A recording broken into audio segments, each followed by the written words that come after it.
ఇప్పుడు స్టవ్ మీద టమాటా రసం అనేది పెట్టుకోవాలి. ఇందులో ఇప్పుడు కొ కొన్ కొంచెం కారం పొడి అయినా సరే, పచ్చిమిర్చి అయినా సరే యాడ్ చేసుకొని, నేను పచ్చిమిర్చి ఘాట్లు పెట్టుకొని ఏసేసుకున్నాను. ఒక 4 తీసుకున్నాను.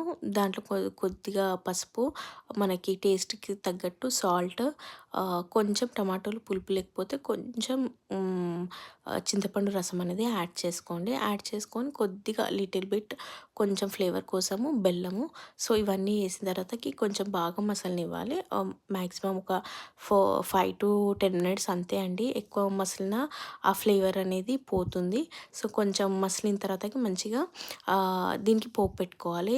సో, ఒక చిన్న దాంట్లో కొద్దిగా లిటిల్ బిట్ నూనె ఏసేసుకొని, ఆవాలు, జీలకర్ర, ఇంకా ఎండుమిర్చి, కొద్దిగా కరివేపాకు, కావాలి అనుకుంటే కొంచెం ఇంగువ యాడ్ చేసుకోండి. బావుంటుంది ఫ్లేవర్ అనేది.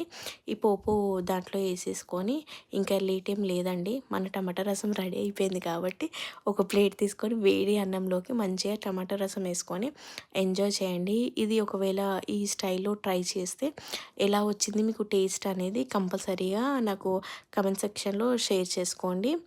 ఐ హోప్ ఈ వీడియో మీకు నచ్చింది అనుకుంటున్నాను. ఒకసారి ఇలా ట్రై చేయండి, బాగుంటుంది. మాక్సిమం టమాటాలు పుల్లవే తీసుకోండి, ఐ ప్రిఫర్.